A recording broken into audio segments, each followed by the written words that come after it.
Ako, magaling ako sa ACADS, oo. Pero hirap na hirap akong ipahayag ang sarili ko. Lagi lang ako sumusunod sa idinidikta. Pero ikaw, lahat na express mo, ginagawa mo yun sa art at sa music. Kung napadpad ka rito, baka may pinagdadaanan ka, o baka gusto mo lang makinig, o baka gusto mong maramdaman na hindi ka nag-iisa. Pwede rin namang may payo ka na gusto mong ibahagi. Sa channel na ito, binibigyang boses ang mga kwentong matagal na kinikimkim. At sa dulo ng bawat kwento, pag-usapan natin ang problema mo. Baka may paraan pa. Tara, pag-usapan natin yan. Dear Kuya Eli, hindi ko alam kung paano sisimulan to.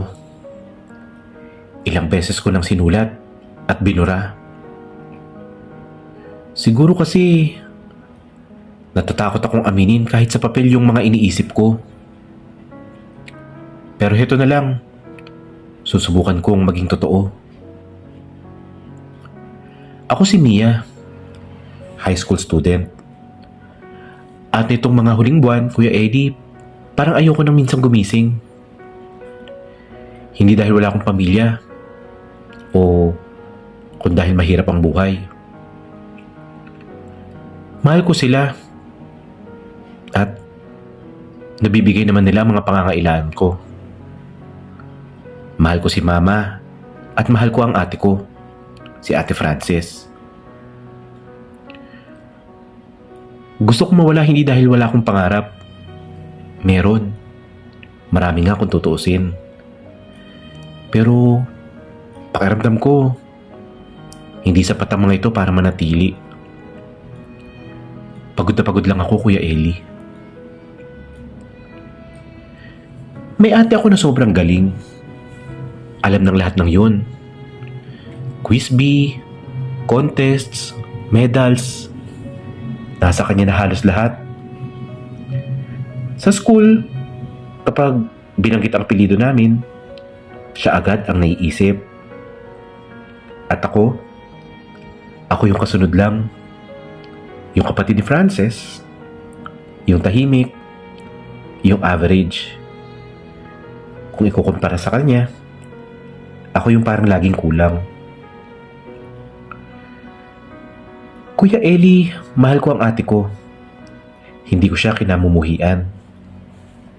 Kung tutusin, proud nga ako sa kanya eh. Pero minsan, masakit na parang wala akong sariling puwang. Na parang sa bahay man o sa school, may standard na hindi ko maaabot kahit anong pilit ko.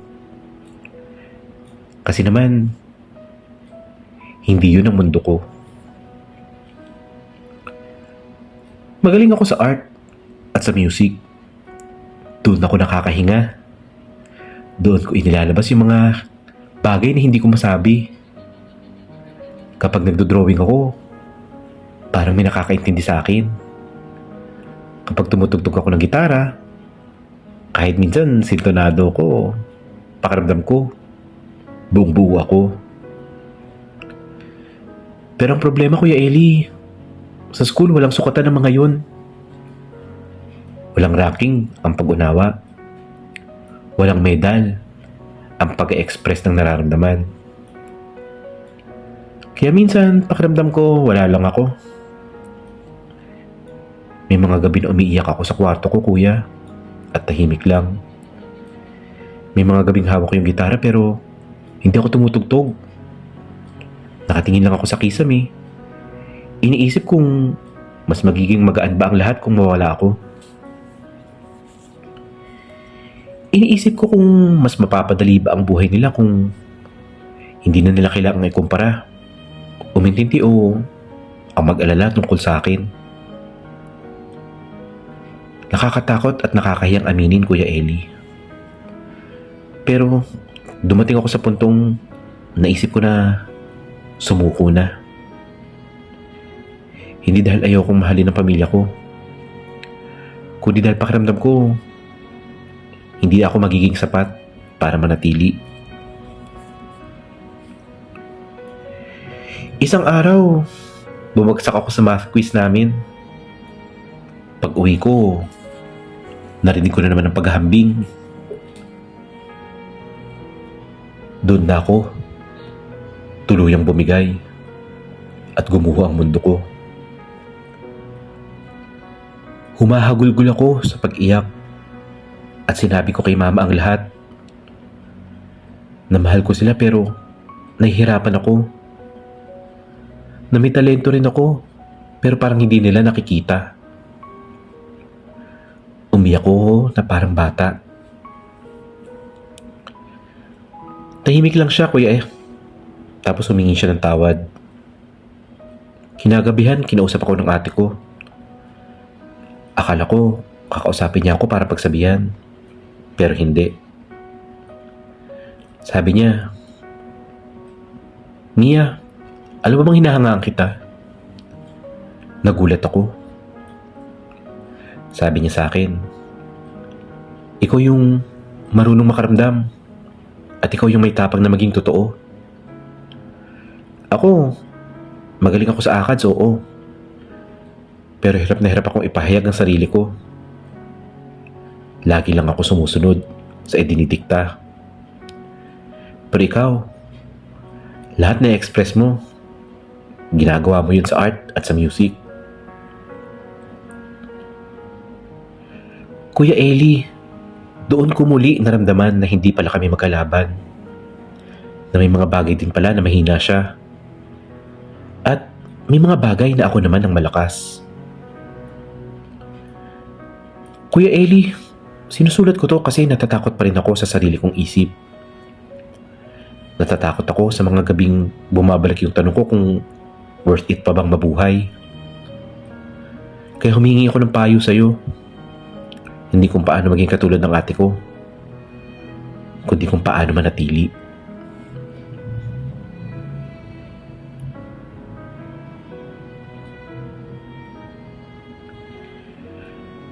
Alam mo, Mia, pakinggan mo ako. Huwag mong pipiliin ang suicide kung yun yung sinasabi mo.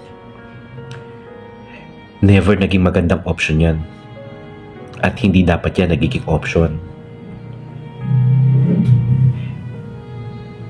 May halaga ka kahit hindi mo pa ito lubos na nakikita. Ang sakit na nararamdaman mo ngayon ay hindi patunay na mahina ka. Patunay yan na tao ka. Sa totoo lang, nakakahanga ka talaga gaya ng sabi ng Ate Francis mo kasi tanggap mo sa sarili mo. At may tapang ka para umamin sa totoong nararamdaman mo.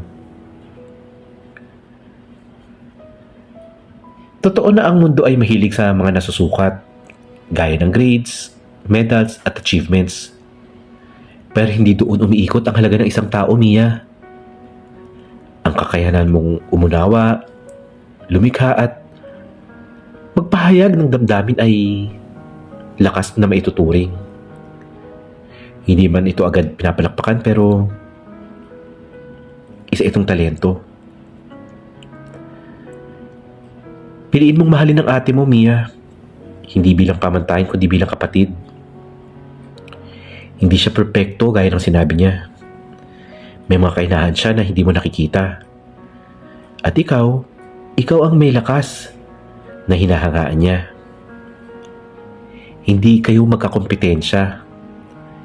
Kayo ay parang magkabilang piraso na bubuo at kukumpleto para sa isa't isa. Siya ang magiging kasangga mo. Siya ang tutulong sa kahinaan mo. At ganoon din ikaw para sa kanya. Piliin mo ring mahalin ang mama mo kahit minsan nagkukulang siya sa pag-unawa. Dahil ang mga magulang ay tao rin. Natututo at nagkakamali. Wala naman kasi talagang formula sa pagiging mabuting nanay. Maaaring ngayon lang sila natututo. Yang pag-uusap na ginawa mo, siguro yan ang magiging simula ng paghilom. At higit sa lahat, Mia, Piliin mong mahalin ang sarili mo. Kahit mahirap, kahit araw-araw ay pakiramdam mo kailangan mo ipaglaban ng dahilan para manatili. Hindi mo kailangan maging katulad ng iba para maging sapat. Unique ka, Mia. At kung may mga gabing bumibigat ulit ang isip mo ay humingi ka ng tulong. Hindi ka hinaan ng paghingi ng saklolo. Dito sa Pilipinas may mga taong handang makinig. May mga hotline na pwede mong tawagan para sa iyong mental health. At tandaan mo, Mia, hindi ka nag-iisa. At kailanman hindi magiging solusyon ang pagkawala mo sa sakit na iyong nararamdaman. Manatili ka, Mia. Huminga ka pag kinakailangan. Kapag nahimasmasan ka, gumuhit ka o tumugtog ka. Gawin mo yung mga bagay na nakakapagpasaya at alam mong nagbibigay ng halaga para sa iyo.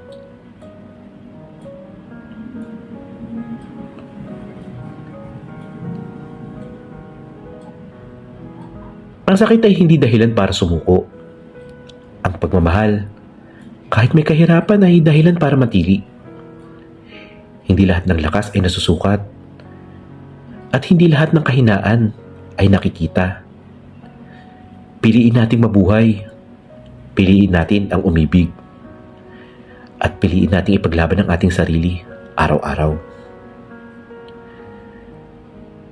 Salamat, Mia, sa pagsulat. Pakatatag ka. At sa inyo, sa mga ibang nakapakinig sa kwento ni Mia, kung meron kayong mga pinagdaraanan na gusto nyong pag-usapan, may mga bigat na gusto nyong ihinga, mag-message lang kayo dito sa atin at pag-usapan natin yan. Kung napadpad ka rito, baka may pinagdadaanan ka, o baka gusto mo lang makinig, o baka gusto mong maramdaman na hindi ka nag-iisa. Pwede rin namang may payo ka na gusto mong ibahagi. Sa channel na ito, binibigyang boses ang mga kwentong matagal na kinikimkim. At sa dulo ng bawat kwento, pag-usapan natin ang problema mo. Baka may paraan pa. Tara, pag-usapan natin yan.